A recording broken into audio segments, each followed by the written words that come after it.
하나님의 말씀입니다. 앉으신 채로 경청하십시오. 누가복음 12장 29절에서 34절 말씀입니다. 신약 성경 115면에 있습니다. 신약 성경 115면 누가복음 12장 29절에서 34절 말씀입니다. 제가 말씀을 받들어 읽습니다. 12장 29절부터 제가 읽습니다. 너희는 무엇을 먹을까 무엇을 마실까 하여 구하지 말며 근심하지도 말라. 이 모든 것은 세상 백성들이 구하는 것이라. 너희 아버지께서는 이런 것이 너희에게 있어야 할 것을 아시느니라. 다만 너희는 그의 나라를 구하라. 그리하면 이런 것들을 너희에게 더하시리라. 적은 무리여 무서워 말라. 너희 아버지께서 그 나라를 너희에게 주시기를 기뻐하시느니라.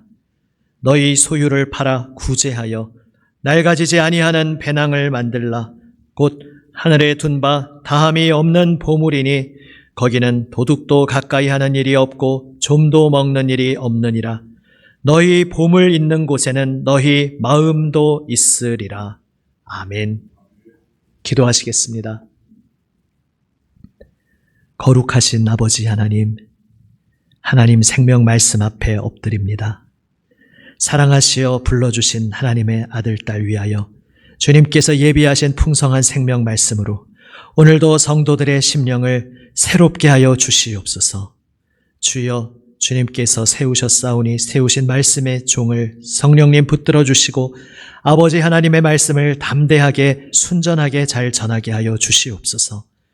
우리 구주 예수 그리스도의 이름으로 기도드립니다. 아멘. 할렐루야. 아멘. 대림절 세 번째 주일입니다. 또한 우리 남인천교회로서는 오늘 항존직 임직식이 있는 주일입니다. 주님을 믿는다는 것은 주님을 기다리는 것임을 지금 계속 나누고 있습니다. 그리고 주님을 기다린다는 것은 무엇인가? 바로 기도하는 것이다. 말씀을 나누었습니다. 기도에 깨어서 다시 오실 주님, 온 세상을 새롭게 하실 하나님의 나라를 기다리는 것, 이것이 기도의 본질이기에 기도하는 것이 주님을 기다리는 것입니다. 그리고 기도할 때에 어떠한 일이 일어나기에 주님께서 우리를 그 영광스러운 기도의 자리로 초청해 주시는지 2주 전 대림절을 시작하며 세 가지를 나누었습니다. 그리고 지난주부터 한 가지씩 하나씩 좀 더 자세히 나누고 있습니다. 오늘은 그 두 번째에 대해서 나눕니다. 기도할 때에 무슨 일이 일어납니까? 하나님께서 나를 부르신 길, 그 길 위에 내가 서 있다는 것을 다시금 기억하게 됩니다. 아, 내가 지금 하나님 부르신 길 위에 서 있는 것이로구나. 이것을 기억하게 되는 일이 기도할 때에 일어납니다. 다르게 표현하면 우리가 걸어가는 방향을 재조율하게 되는 것입니다. 애굽을 향하지 않고 옛세상 하나님을 알지 못하던 옛삶을 향하지 않고 약속의 땅을 향하도록 재조율하는 일이 일어나는 것입니다. 왜 재조율이 필요합니까? 왜 다시금 기억함이 필요합니까? 우리가 약속의 땅, 그 영광스러운 길 위에 서서 걸어가다가도 어느새 지쳐버리곤 할 때가 있기 때문입니다. 사실 우리 주님 예수님께서도 우리의 그 연약함을 잘 알고 계십니다.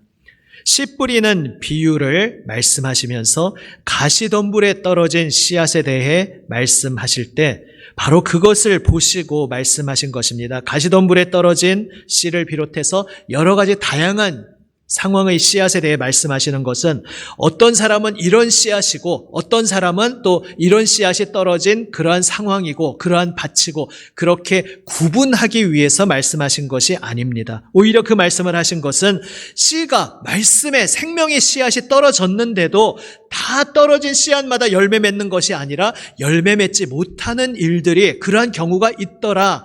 그렇기 때문에 그러한 경우에 빠지지 않도록 그렇게 곁길로 빠지고 주저앉지 않도록 더욱더 힘을 내어라. 온전한 올바른 길로 나를 따라오도록 하여라. 이것을 격려해 주시기 위해 우리를 붙들어 일으켜 주시기 위해 씨 뿌리는 비유를 들려주신 것입니다.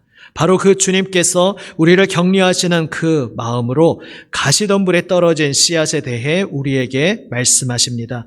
그 가시덤불에 떨어진 씨앗이 어떠한 것이라 말씀하십니까? 나중에 따로 풀어서 해석해 주시면서 이생의 염려와 재물과 향락, 바로 이런 것들 때문에 기운이 가로막혀서 온전히 열매 맺지 못하는 경우다 말씀하십니다. 이생의 염려, 사실 염려에서 자유로운 사람은 누구도 없을 것입니다. 우리 연약한 피조물이 이 세상, 더군다나 지금 하나님으로부터 단절되어서 죄와 사망의 권세 아래 신음하고 있는 이 세상 속에서 삶의 무게에 짓눌리기에 우리는 모두 염려의 감정이 계속해서 솟아나옵니다. 그런데 문제는 염려는 누구에게나 일어날 수 있는 일이지만 그 염려가 일어날 때에 그래서 주님 붙들어 주시는 손길 안에서 어떻게 우리가 반응할 것인가, 바로 이것을 말씀하시고자 주님께서 씨 뿌리는 자의 비유를 말씀하여 주신 것입니다.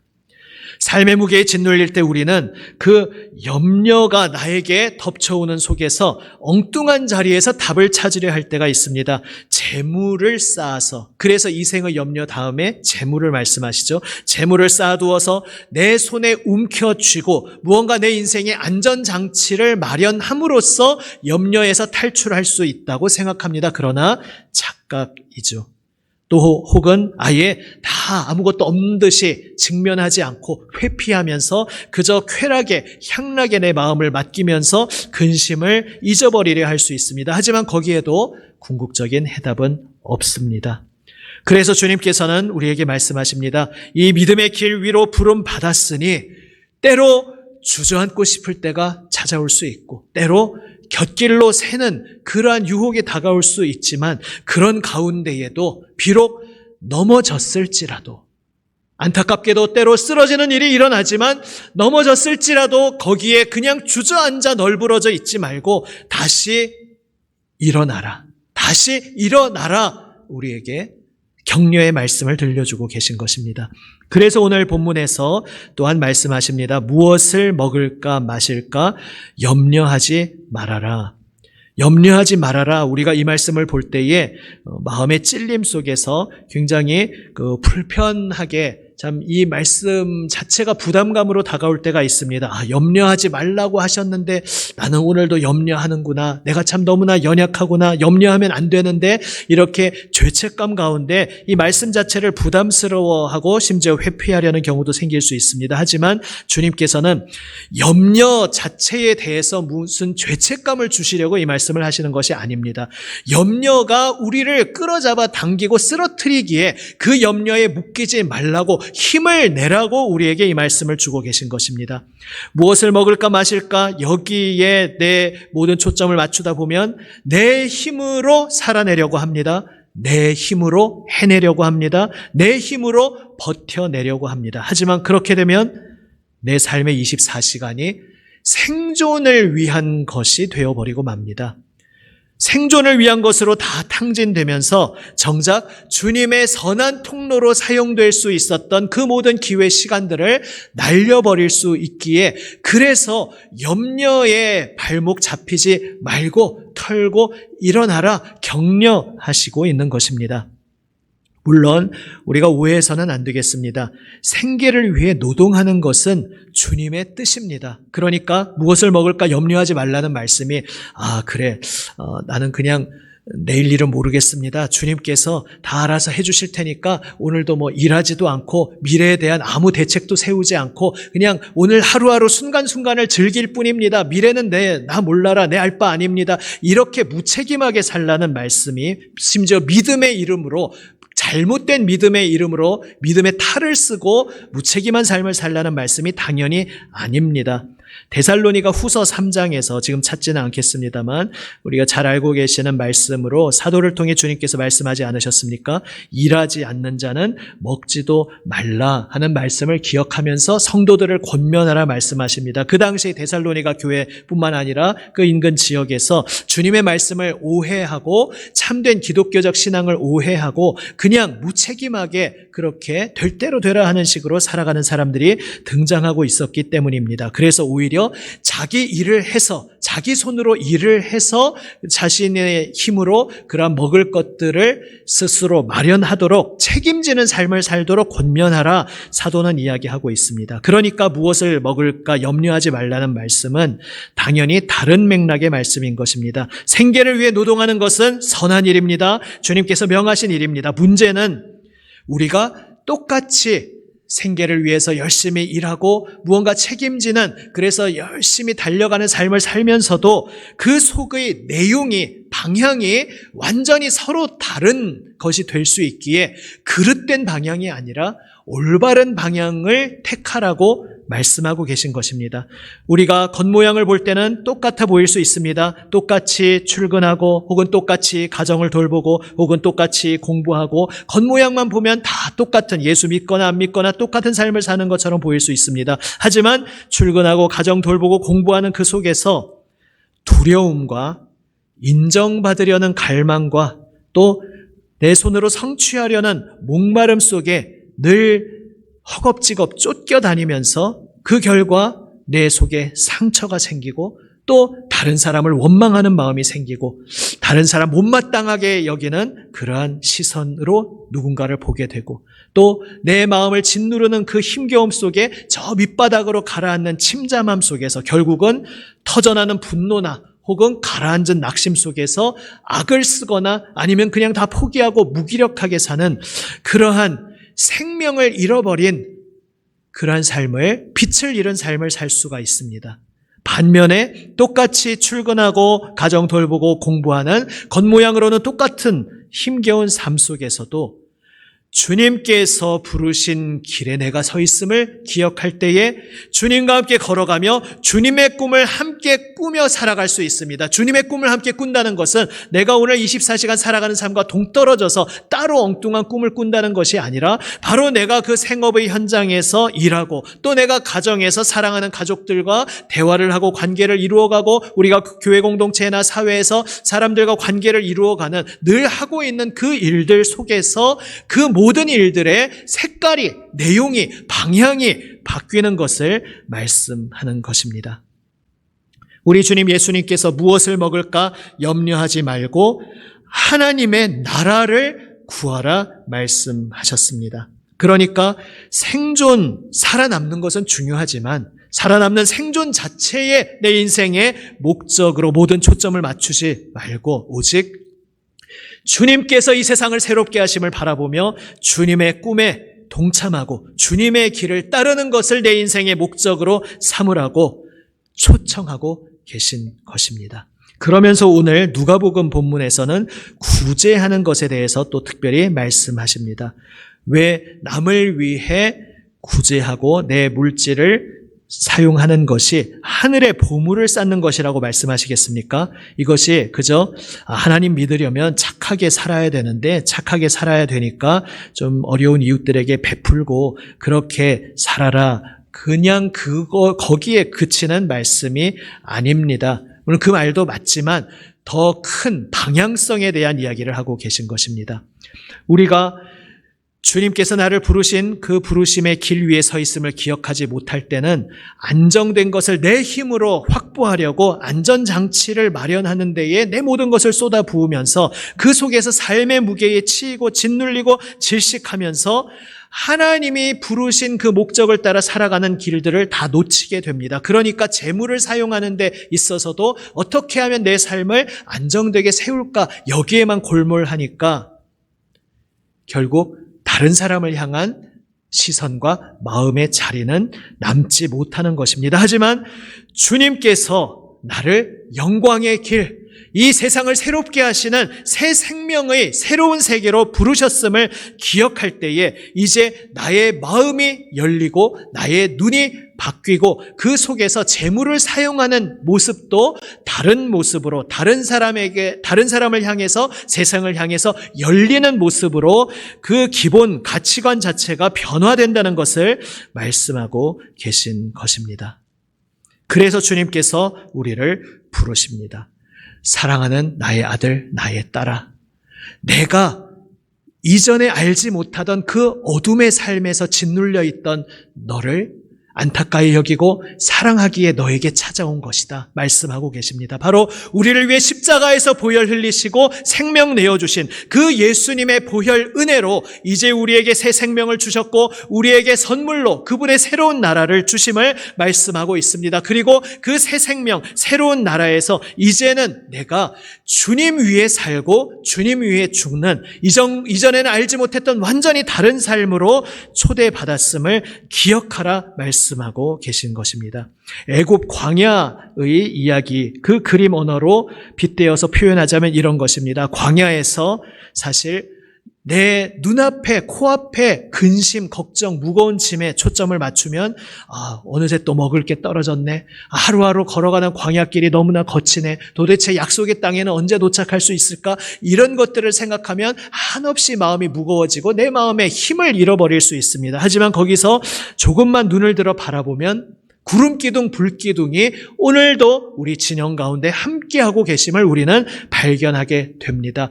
때마다 만나를, 양식을 하늘로부터 내려주시고 때마다 반석에서 생수를 내주시는 주님의 손길이 오늘도 나와 함께하고 계심을 보게 됩니다. 그래서 기억하게 됩니다.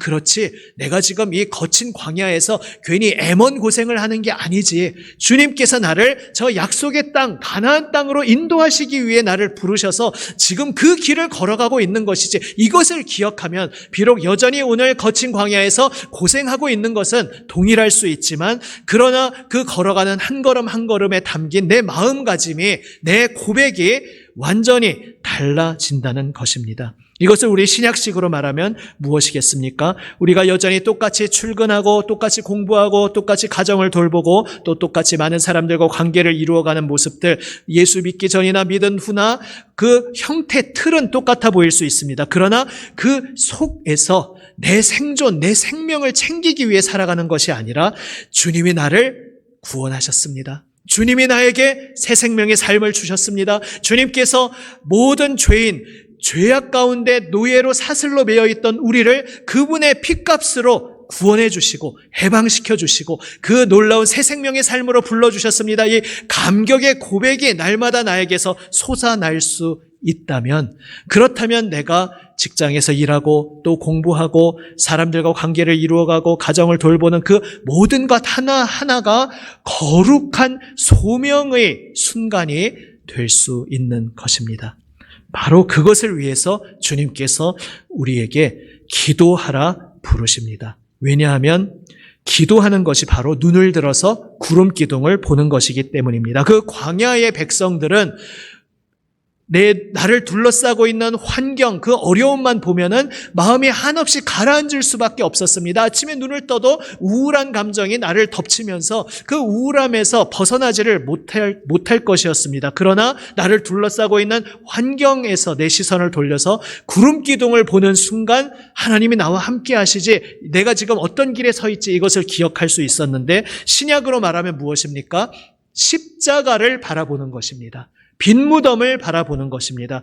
우리를 위해 생명 내어주신 하나님의 독생자 예수 그리스도께서 나를 위해 십자가에서 생명 바치셨고 나를 위해 부활 승리하셔서 지금도 나와 함께하고 계시다는 그 사실, 십자가와 부활에 초점을 맞추는 것이 바로 구약에서 구름기둥, 불기둥을 보던 것의 온전한 완전판인 것입니다.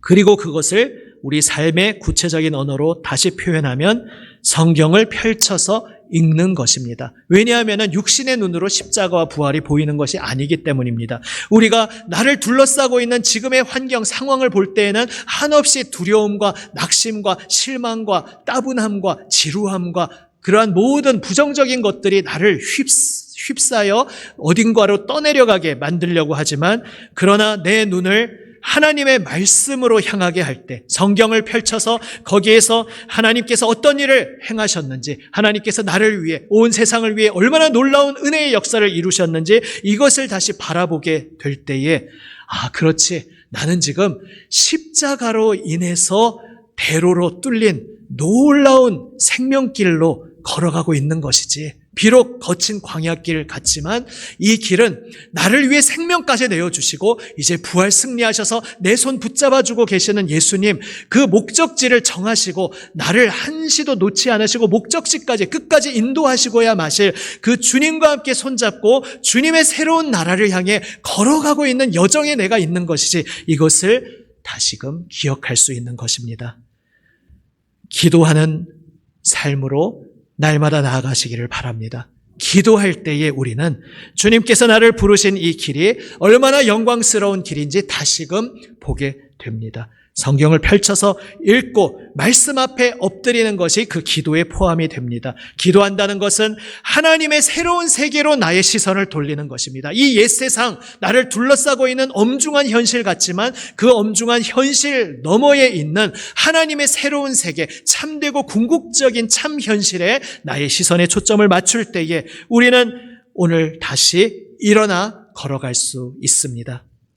이 2022년 이제 마지막 달을 우리가 지내고 있습니다. 한 해도 열심히 정말 분투하며 잘 살아오셨습니다. 그 가운데에서 우리의 눈물도 있었고 탄식도 있었고 피 흘림도 많은 아픔도 있으셨을 것입니다. 그러한 모든 자리에 나를 위해 죽으시고 부활하신 예수님께서 바로 너의 그 한 걸음 한 걸음에 동행하기 위해 내가 너를 위해 죽었고 내가 너를 위해 부활한 것이다 말씀하시며 우리 주님께서 그 모든 길에 동행하셨다는 사실을 이 연말에 다시 한번 기억하시기를 바랍니다.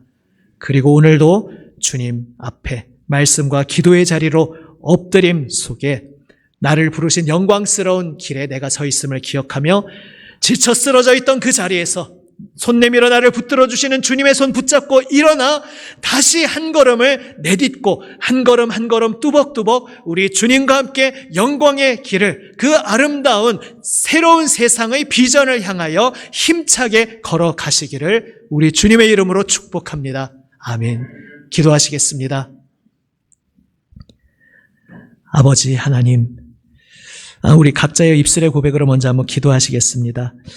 오늘 말씀 가운데 내가 느끼는 것들, 주님께 말씀드리기 원하는 것들로 잠시 한 1분간 나의 입술의 고백으로 먼저 한번 기도하시겠습니다.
아버지 하나님 감사합니다.